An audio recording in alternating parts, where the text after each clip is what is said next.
ಶ್ರೀ ದೇವಿ ದೇವಸ್ಥಾನ, ಮಹಾಲಕ್ಷ್ಮಿ ದೇವಸ್ಥಾನ ಮತ್ತು ಆಂಜನೇಯ ದೇವಸ್ಥಾನಕ್ಕೆ ಹೆಸರುವಾಸಿಯಾಗಿದೆ.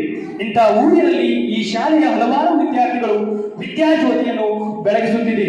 ಈ ಶಾಲೆಯು 2017-18ನೇ ಸಾಲಿನಲ್ಲಿ ಸ್ಥಾಪನೆಯಾಗಿದ್ದು, ಮೊದಲ 2 ವರ್ಷಗಳ ವ್ಯಾಸಂಗವನ್ನು ಅಲ್ಪಸಂಖ್ಯಾತರ ಮೊರಾರ್ಜಿ ದೇಸಾಯಿ ವಸತಿ ಶಾಲೆ ಯಳವಾರಿನಲ್ಲಿ ಈ ಶಾಲೆ ಕಾರ್ಯನಿರ್ವಹಿಸಿದೆ. ತದನಂತರ ಜೇವರ್ಗಿಯಲ್ಲಿ ಖಾಸಗಿ ಕಟ್ಟಡದಲ್ಲಿ 11 ಶಿಕ್ಷಕರು ಮತ್ತು 250 ವಿದ್ಯಾರ್ಥಿಗಳು ವ್ಯಾಸಂಗ ಮಾಡುತ್ತಿದ್ದಾರೆ.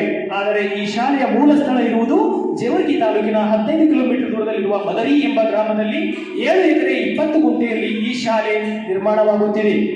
ಮೇ 16 ಸೋಮವಾರ 2022ರಂದು ಶಾಲೆಯು ತಳಿರು ತೋರಣ ಹಾಗೂ ಸಿಹಿ ಊಟದೊಂದಿಗೆ ಪ್ರಾರಂಭವಾಯಿತು. 9 ಮತ್ತು 10ನೇ ತರಗತಿಯ ವಿದ್ಯಾರ್ಥಿಗಳಿಗೆ ಉಚಿತ ಪಠ್ಯಪುಸ್ತಕ ಹಾಗೂ ಸಮವಸ್ತ್ರಗಳನ್ನು ಶಾಲೆಯ ಪ್ರಾರಂಭ ದಿನವೇ ವಿತರಿಸಲಾಯಿತು. ಹಾಗೆಯೇ 6ನೇ ತರಗತಿಗೆ ದಾಖಲಾತಿಯನ್ನು ಸಹ ಪ್ರಾರಂಭಿಸಲಾಯಿತು. 2022-23